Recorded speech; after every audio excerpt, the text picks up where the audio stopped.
seeing if we need that and starting with the field critical care paramedics. Okay, next slide. Sorry, I was trying to get the stream going. Our call volume, I'm just going to briefly just say that our call volume is one of that. It's a very large call volume. Our Henderson County operations, which is in Lexington, Tennessee, that's our busiest call station. On a daily average, they're going to run 20 to 25 calls per day with 4 trucks. So we're very aggressive. At Brownsville location, we do have 4 ambulances. We do run those 3 full-time trucks and then a backup truck. The Houston County operations, we're running 4 trucks up there. 2 of those are full-time. Decatur County, she's running about 5 trucks there. We're running 2 of those full-time every day. And then Perry County will start out with 4 full-time trucks, but only 3 of those will be staff. So we'll have a spare truck at every location in case there's a breakdown. We'll have to borrow from another county or from a different service. We have our own backups. The same thing here. When we open up here, you guys will have your own dedicated spare trucks. The next slide. All right, go ahead, next slide.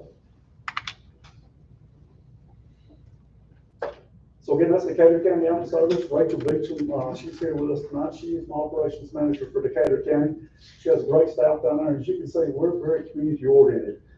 She's at every football game. She's at every event that we can be at. We do a lot of outreach education with our nursing college there in Decatur County. It's Tennessee, University of Tennessee, Martin Parsons campus. And so we have a nursing labs there. They do nursing classes, and we're all the time teaching at the nurses at the college with nursing staff. So Beth and her team, they're very involved in the local politics and local community. So that's one thing you'll see here as well.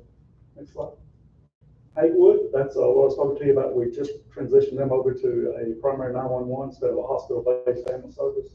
So the primary 911 we're running, looks like they're going to be the 2nd to 3rd largest call volume in our fleet, past Decatur County and Henderson County. Next slide. Henderson County, that is our, like I said, this is our busiest fleet. This is, we're going to run 25, 30 calls every day in Henderson County. That hospital will see closer to 50s to 60s patients per day in that ER too. So they're very busy in Henderson County. And we do run 4 full-time trucks there in Henderson County. We have the capability of running 5.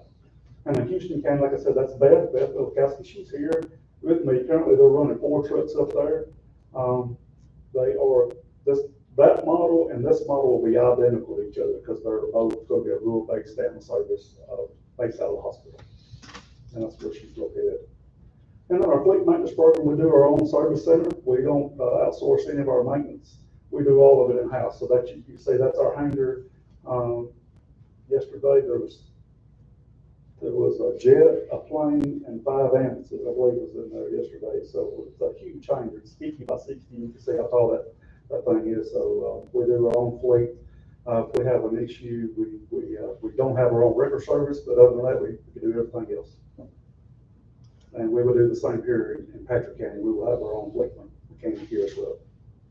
And then our billing department, like I said, we do our own billing department. We don't outsource billing. So if a patient has a problem with their bill, they're talking directly to us. They're not talking to someone in a different state. They're talking directly to us.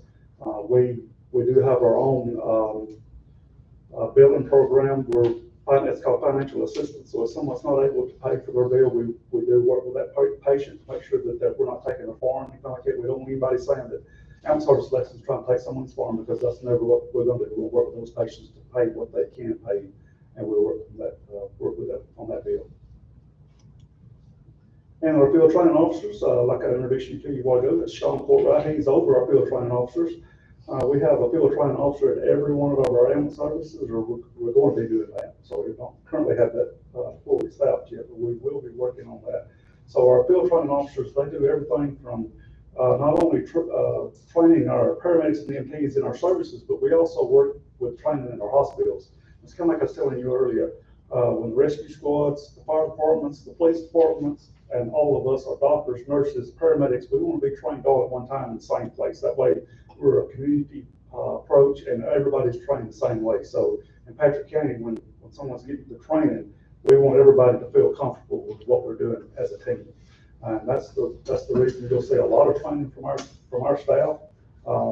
even as far as the sheriff's departments, and other counties that we have, we do, first responder programs with some of the sheriff's departments that put an AED in the patrol units. That way, if they get on the scene first, they can go ahead and start, doing CPR and put an AED on those patients and hopefully have a better outcome for that patient. So we do a lot of community outreach, and you're gonna see that as soon as we get this ambulance service up and running.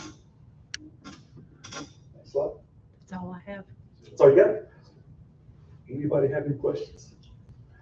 I'd like to say that Animal Service in Lexington, we have entered into a contract. Kyle Kopecki is one of my board members. Dr. Braden's on the board as well. They've entered into a contract. I get a new ambulance every 8 weeks across my fleet. I'm currently flipping our fleet. We want the best equipment for our crews. We did have an accident 2 weeks ago in Henderson County. We had a young lady that pulled out in front of us, and we did hit her in the side. Had a good outcome, just the simple fact that we got good ambulances that protected our crew.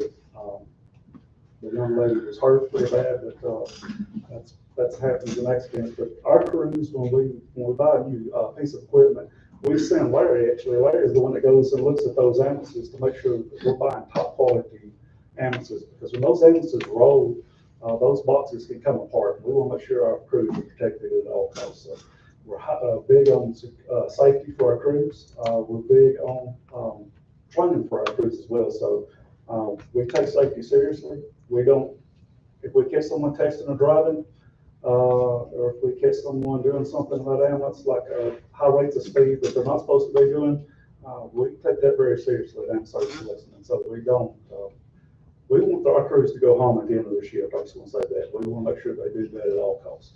So we take safety very seriously.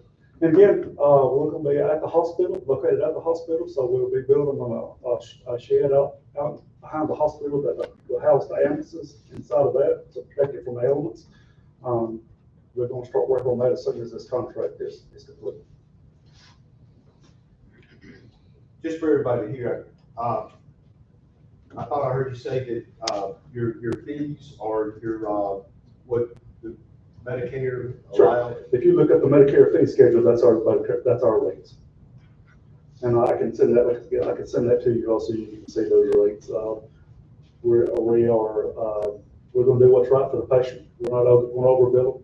If it's someone that has the stone floor needs assistance up, we're going to do what's right for them. If we don't make the same, there will not be a bill at all. But if we make the same, Medicare says it's an $80 allowable, and that's what we charge. Medicare pays at this rate. Most of the time, that's written off.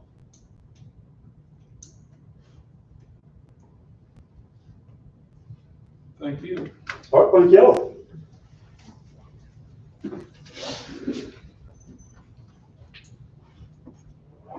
So any other action? If not, I'll entertain a motion to adjourn. I'll make the motion. Okay, I have a motion. Is there a second? Second. Motion and a second. Any discussion? If not, Mr. Marshall. Aye. Mr. Kendrick. Aye. Mr. Perry. Aye. Mr. Overby. Aye. And I vote aye as well. We reconvene on September 8th, 2025.